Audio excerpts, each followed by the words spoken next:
Jangan mempertanyakan kekuatan meminta. Begini ilustrasinya. Saya bertanya, seberapa Anda percaya dengan Allah? 100%? 200%? Atau tak terhingga? Oke, baiklah. Sekarang kita minta kepada Allah. Anda naik doa saat ini. Ya, saat ini juga hentikan nonton video ini dan berkata, ya Allah, saya ingin akhir bulan ini mempunyai uang 1 miliar masuk di rekening saya. Katakan kalimat itu berulang-ulang.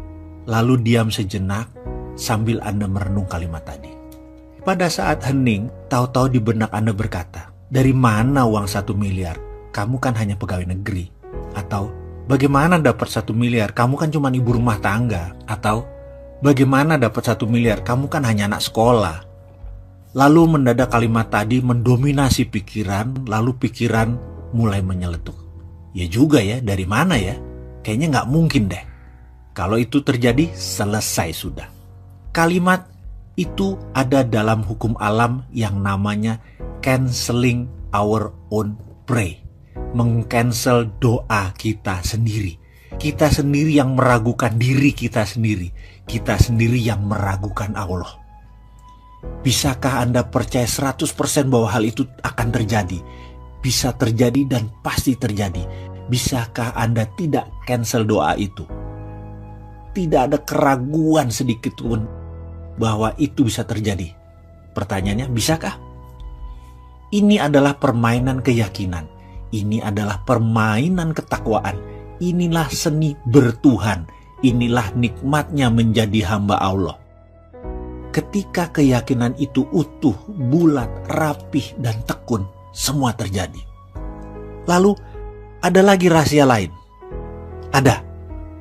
Yaitu kita harus mengimplan bahwa saya kaya dan sudah kaya. Bukan akan kaya, tetapi sudah kaya. Memberi adalah kunci pertama. Selain memberi keluar, kita harus memberi ke dalam. Apa itu memberi ke dalam? Saya mulai menjadi manusia materialis. Setiap bertemu mobil mewah saya katakan ini mobil saya. Saya bayangkan ini ada di garasi saya.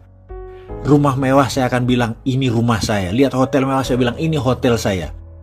Kemudian saya putuskan untuk berangkat berdua bersama istri untuk menikmati apa yang orang kaya lakukan.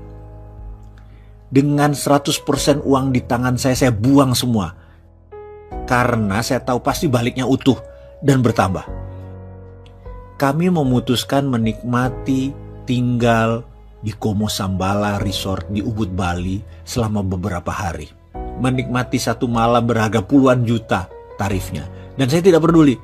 Berangkat dengan first class, layanan hotel bintang 6 atau 5 star with diamond, makan pagi hari bersama penyanyi terkenal Barbara Streisand, esok malam dinner dengan Sting, penyanyi The Police yang sudah berminggu-minggu nginap di Como Sambala.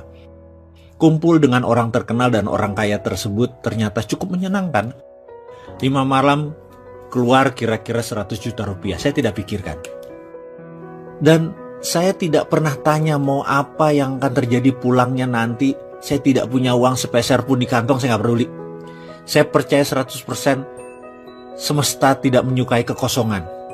Pasti kantong saya diisi lagi.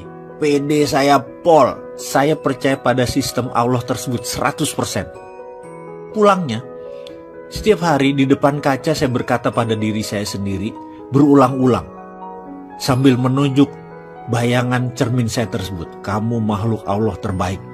Ribuan kali saya ucapkan sambil tersenyum dan terus pumping semangat, menyemangati diri sendiri. Tak lupa setelah melakukan sholat fardu, di ujungnya saya selalu ngayal dengan meresapi nikmatnya tinggal di hotel bintang 5 resort, naik kapal first class, dan seluruh kemewahan duniawi. Dan saya tidak cancel apapun. Nikmati saja karena semua sudah terjadi dan saya yang punya itu semua. Receh di kantong dan setiap saat tangan di atas. Itu yang saya lakukan setiap hari. Dan apa yang terjadi? Ketika Kamisan, di bulan berikutnya, pertemuan bulanan tersebut, yang biasanya ada 5-7 orang, ternyata waktu itu 20 orang atau 30 orang hadir semua. Semua yang hadir adalah kenalan saya yang sudah lebih dari 15 tahun. Desimal rekeningnya ada yang 11, ada yang 12. Saya hari itu enteng sekali. Saya hari itu kocaknya setengah mampus. Padahal saya bukan clown. Saya bukan komedian.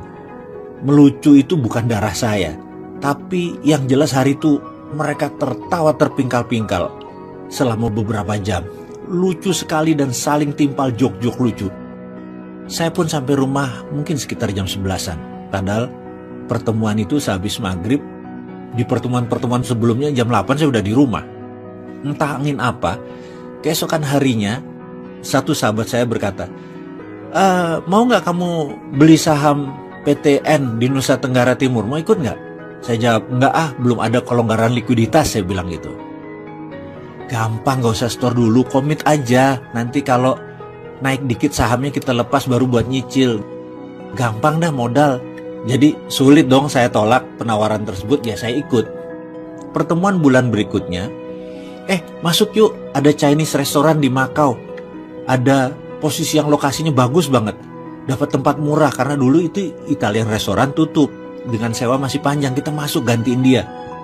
Buat Chinese food, modal gampang. Masih ada standby loan dari restoran lama. Pokoknya kita berdelapan masuk, kita bagi rata ya, gak usah pakai duit. Lalu percaya nggak? 6 bulan kemudian ada pengusaha Hong Kong naksir harga dan lokasi tersebut dibayar 2 kali lipat. Jadi kita belum turun duit, baru punya 6 bulan sudah langsung berbagi. Kesimpulan gak pakai duit apa-apa, sudah langsung bagi modal. Dan nilainya pun sangat luar biasa. Jadi apa moral story kisah tersebut? Kita lanjut.